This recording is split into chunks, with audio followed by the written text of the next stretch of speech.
Emanuel Navarrete has a style that involves a heavy use of unconventional tools like lunging attacks,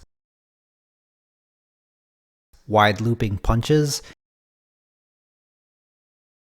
and forward shifts, to name a few.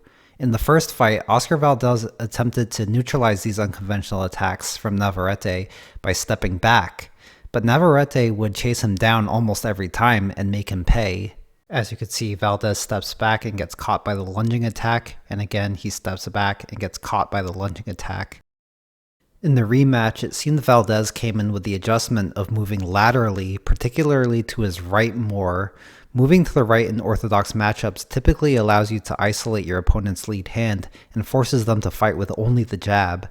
This is because you move away from their right hand, forcing them to shoot it from too far away, and moving far enough to the right outside of their lead shoulder makes it difficult for them to generate power for a left hook.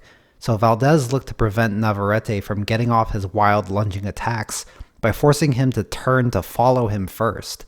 And while Navarrete was turning, Valdez would get his own offense off, particularly his right hook to the body around the lead arm of Navarrete. And here with Valdez moving to his right again, Navarrete has to reach across his body to shoot the right hand. Valdez is able to see it and dodge it. Valdez's other adjustment in the rematch for Navarrete's lunging attacks is stopping him with a clinch. But a moment ago I saw Oscar Valdez actually started to try to move to his right. He had a little success moving to his right with his right hand. He was able to place a body shot. Nice tie-up tactic as well. That was something that he said he's been working on. Tying up Navarrete, not just giving distance and disengaging with his hands down and getting caught with shots. Like Tim Bradley was saying, in the first fight, Valdez would disengage or step back to try to avoid Navarrete's attacks, but would still get caught. In the rematch, he would move to his right more to prevent him from setting up his attacks, and he would clinch more when the attacks came. Essentially, he would stand his ground more in the rematch. Now, this adjustment from Valdez doesn't come without risk. Navarrete's attacks are tricky and awkward, and staying in range for them means Valdez is still there to be hit. For example, we see in this sequence, Navarrete starts with a jab while stepping to his left, and this sets up one of his wild lunging attacks. It looks like he could go for a left hook to the body, a left uppercut, a straight right, or a looping right hand, and this causes Valdez to freeze, shell up, and hope he blocks correctly. And so Navarrete sees Valdez shelled up in the high guard and splits it open with a left uppercut between the guard. This hurts Valdez bad, and this happened because he stayed in punching range. In the first fight, Valdez would get caught going backwards, but he was still moving away from the punches and just getting caught at the end of them. Here he takes the shot flush, and Navarrete continues the attack with a left hook around the guard. So now Valdez turns to his other adjustment of trying to clinch to stop the attack, which is a smart idea. However, Valdez always drops his hands very low when he does this. And so Navarrete noticed this, and here he takes advantage of it with a right hook that sends Valdez to the canvas. In the next round, Navarrete launches the same attack, and we see Valdez adjusts his guard by shifting his guard to his right side. It's still a high guard, which has holes in it, but this covers both the left hook and the left uppercut. And so the uppercut comes from Navarrete just like before, but is successfully deflected off the guard, and Valdez counters with a left hook. Later in the round, Navarrete makes an adjustment to Valdez's adjustment. Here we see Navarrete launch an attack, and since he knew Valdez shifted his guard over to cover attacks from his left hand last time, this time he shoots his right hand, since Valdez would be wide open for it if he used the same guard again. The right hand comes up short, and really this is a wide open counter opportunity for Valdez, which he misses. Navarrete forward shifts to set up another attack, and this time Valdez knows either the left uppercut or left hook is coming. We see Valdez use his left hand to parry the uppercut, and his right hand is holding the phone to block the hook.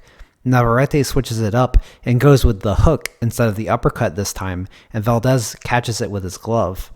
So this is good from Navarrete to switch up his attack based on Valdez's guard, and good from Valdez to defend multiple punch options from Navarrete.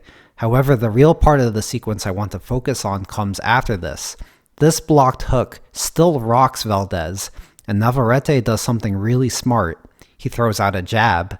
You see, ending sequences or combinations with a jab is an effective strategy because it prevents counters, maintains distance, occupies your opponent's guard, allows you to reset, allows you to continue your attack, prevents clinches, among other benefits.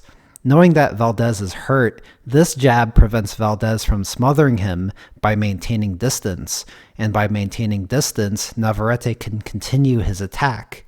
And so once again, Valdez is going to look to clinch to stop the attack from Navarrete, and once again drops his hands to do so. Navarrete once again punishes him with a right hook. So in the next round, Valdez is going to try to make another adjustment. He knows he missed the wide open counter opportunity with Navarrete lunging in, so he's going to try to time him coming in with a check hook instead. We see Navarrete launch another attack, and this time Valdez was waiting for it. We see Valdez lands the check hook, but also trades with Navarrete's uppercut since he didn't get his head off the line. This isn't ideal for Valdez.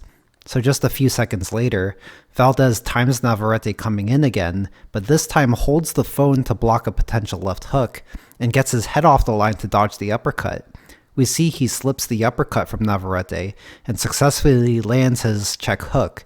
Valdez may have finally found his answer to stop Navarrete.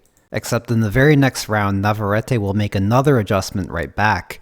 Navarrete will use a feint to bait out the check hook from Valdez and counter it. You see, one of the simplest ways to throw off an opponent who's looking to counter is with feints.